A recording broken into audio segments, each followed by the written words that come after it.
अस्सलामुअलैकुम students, welcome to chemistry सीखो। Equilibrium की ये 5वीं वीडियो है और इस वीडियो में हम लोग डिस्कशन करने जा रहे हैं कैरेक्टरिस्टिक्स ऑफ इक्विलिब्रियम कांस्टेंट के ऊपर।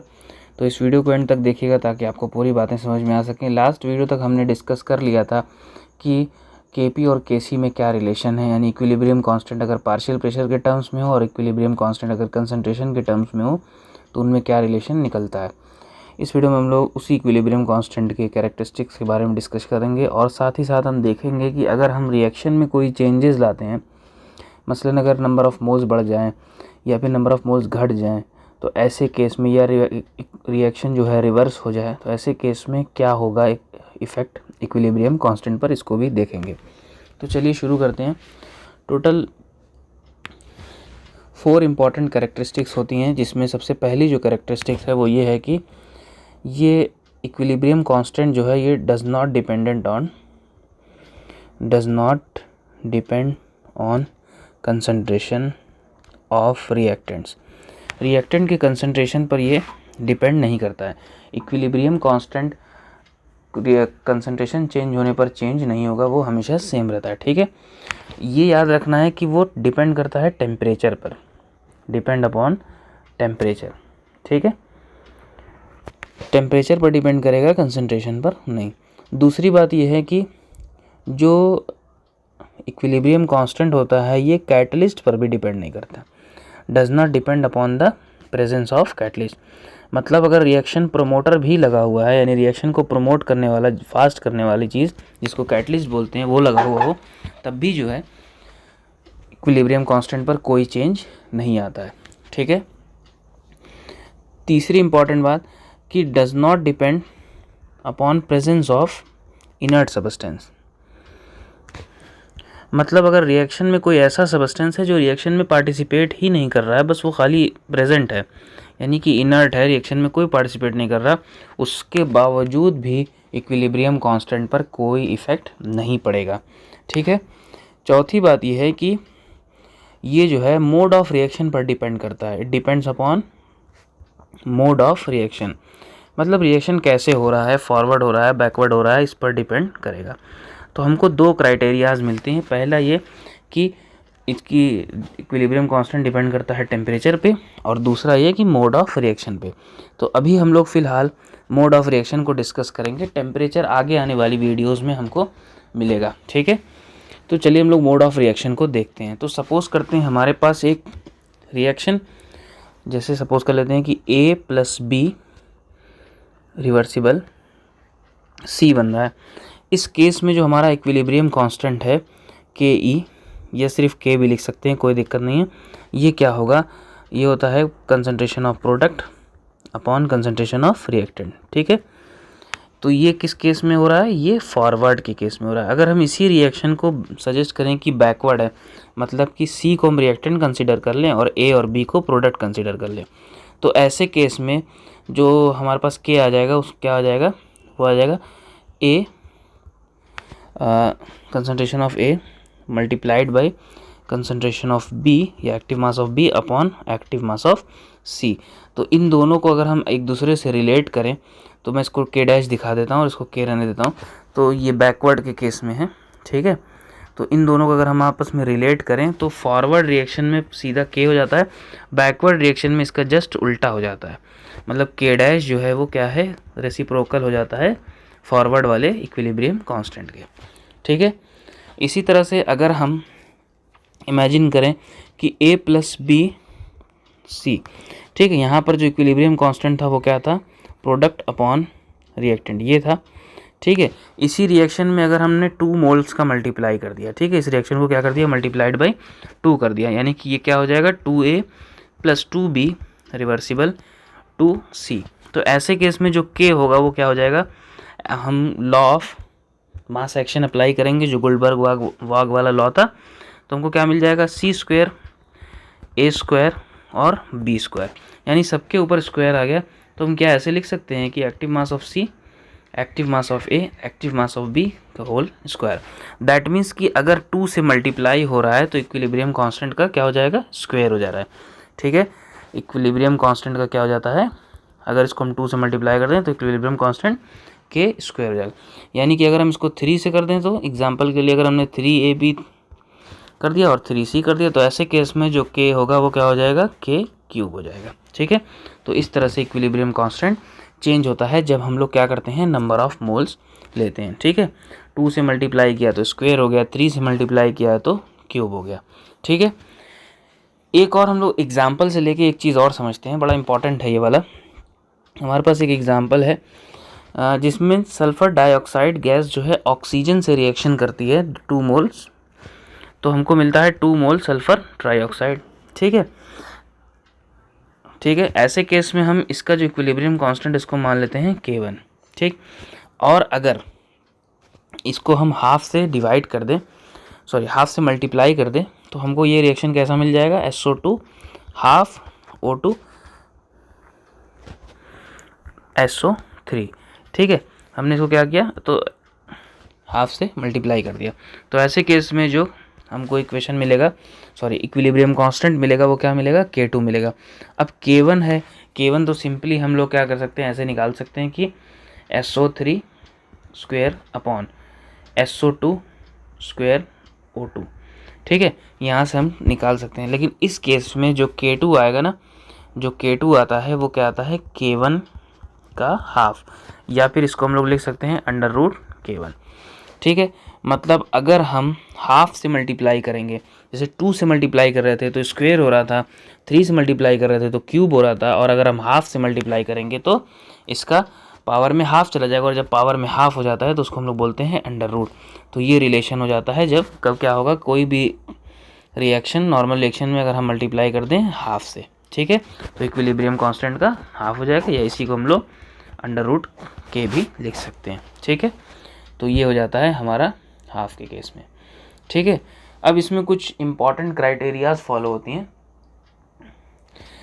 जैसे एग्जांपल के लिए हमने 3 चीज़ों को पढ़ा, अगर हमने वो क्राइटेरियाज यही हैं कि अगर रिवर्स होता है रिएक्शन तो इक्विलिब्रियम कांस्टेंट रेसिप्रोकल हो जाता है। ठीक है, अगर हम डिवाइडेड बाई 2 कर देते हैं, डिवाइडेड बाई 2 यानी हाफ कर देते हैं, या मल्टीप्लाई बाई 2 करें, मल्टीप्लाई बाई 1/2 करें। ठीक है, या इसी को हम लोग लिख सकते हैं मल्टीप्लाइड बाई 1/2, ये दोनों सेम बात होगी। ठीक है, तो हमको ऐसे केस में इक्विलिब्रियम कांस्टेंट अंडर रूट के मिलेगा।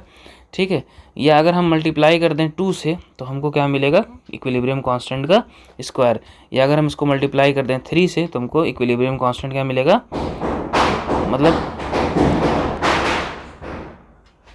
मतलब रिएक्शन अगर रिवर्स हुआ तो ये 1/k, अगर डिवाइड बाई 2 या मल्टीप्लाई बाई हाफ हो तो रूट के, मल्टीप्लाई 2 हो तो k स्क्वायर, मल्टीप्लाई बाई 3 हो तो k क्यूब। ठीक है, अब एक स्पेशल टाइप का रिएक्शन आता है, स्पेशल टाइप नहीं, बेसिकली कुछ रिएक्शंस ऐसे होते हैं जो मल्टीपल स्टेप में होते हैं। ठीक है, मतलब पहले कुछ बनता है फिर उसके बाद कुछ बनता है। ऐसे जैसे एग्जांपल के लिए हम देखते हैं, एक रिएक्शन हमारे पास होता है जिसमें N2 जो है, ठीक है, N2 जो है O2 से रिएक्शन करती है और हमको मिलता है 2NO। ठीक है, फिर ये 2NO जो है एक और O2 से रिएक्शन करती है और हमको क्या मिल जाता है, 2NO2। ये रिएक्शन है 2 स्टेप में होता है। इसमें ओरिजिनल रिएक्शन लिखें तो हमको कुछ ऐसा मिलेगा, 2O2 2NO2। ठीक है, ये रिएक्शन है, ये 2 स्टेप में होता है, स्टेप फर्स्ट में ये होता है, स्टेप सेकंड में ये होता है। तो ऐसे केस में अगर हम दोनों में इक्विलिब्रियम कांस्टेंट कैलकुलेट करें तो हमको दोनों अलग अलग मिलते हैं। ठीक है, तो जैसे एग्जांपल के लिए इस केस में मान लेते हैं K1 और इस केस में मान लेते हैं K2। तो K1 हमारे पास क्या हो जाएगा, K1 हो जाएगा हमारे पास प्रोडक्ट अपॉन रिएक्टेंट, तो NO का स्क्वायर अपॉन N2 का एक्टिव मास और O2 का एक्टिव मास। ठीक है, K2 सेकेंड स्टेप की बात करें तो सेकेंड स्टेप में जो हमको मिलेगा वो क्या मिलेगा, NO2 का स्क्वायर अपॉन NO का स्क्वायर O2। ठीक है, अब हमको नेट इक्विलिब्रियम कांस्टेंट क्या होगा, नेट इक्विलिब्रियम कांस्टेंट अगर हम मान लें K है, तो ऐसे केस में क्या होगा कि अगर हमको नेट निकालना हो तो हम क्या करेंगे, हम दोनों को मल्टीप्लाई कर देते हैं, क्योंकि अगर हम इस इक्वेशन पर डायरेक्ट अगर कांस्टेंट इक्विलिब्रियम निकालें तो हमको क्या मिलेगा, NO2 का square upon N2 active mass और O2। ठीक है, का स्क्वायर। तो अब ये इसको निकालना है, अगर हमको तो क्या करना पड़ेगा, दोनों को मल्टीप्लाई करना पड़ेगा। तो K1 और K2 को मल्टीप्लाई करें तो हमारे पास K इज इक्वल्स टू क्या आ जाएगा, K1 हमारे पास है NO का स्क्वायर, नीचे N2 active mass of O2 multiplied by NO2 का स्क्वायर अपॉन NO का स्क्वायर और O2। ठीक है, तो NO स्क्वायर कैंसिल आउट हो जाएगा, तो हमको रिमेनिंग क्या बचेगा, NO2 का स्क्वायर नीचे N2 और O2 का स्क्वायर। तो इक्विलिब्रियम कांस्टेंट हमने यही कैलकुलेट किया था। तो सिंपली कहने का मतलब ये हुआ कि अगर मल्टीपल स्टेप्स में रिएक्शन हो रहे हैं, ठीक है, मल्टीपल स्टेप्स में रिएक्शन हो रहे हैं, तो हर स्टेप्स का इक्विलिब्रियम कांस्टेंट का मल्टीप्लाई जो होगा नेट इक्विलिब्रियम कांस्टेंट के बराबर हो जाएगा। मतलब सपोज करें कोई रिएक्शन 2 स्टेप में हो रहा है, तो स्टेप 1 में K1 अगर इक्विलिब्रियम कांस्टेंट है, स्टेप 2 में K2 है, तो net equilibrium constant K1 multiplied by K2 होगा। ठीक है, तो ये हो जाता है हमारा dependent upon mode of reaction. ठीक है, तो मोड ऑफ रिएक्शन पे ऐसे ये डिपेंड करता है। ठीक, इससे रिलेटेड एक एग्जांपल भी कर लेते हैं ताकि क्वेश्चन थोड़ा समझ में आ सके। तो एक क्वेश्चन ये था कि एक इक्वेशन दिया हुआ है, ठीक है, इसको हम इक्वेशन फर्स्ट माने, जहाँ पर Ag प्लस जो है NH3 से रिएक्शन, अमोनिया से रिएक्शन कर रहा है, और हमको क्या मिल रहा है, AgNH3 प्लस। ठीक है, इस केस में जो इक्विलिब्रियम कांस्टेंट है वो क्या है, 3.5 इंटू 10 की पावर -3 है। दूसरा एक इक्वेशन दिया हुआ है कि AgNH3, ठीक है, प्लस फॉरवर्ड इसका रिएक्शन जो हो रहा है वो किससे हो रहा है, NH3 से हो रहा है। ठीक है, backward forward AgNH3 twice plus. इस केस में जो इक्विलिब्रियम कांस्टेंट है वो कितना है, 1.7 इंटू 10 की पावर -3 है।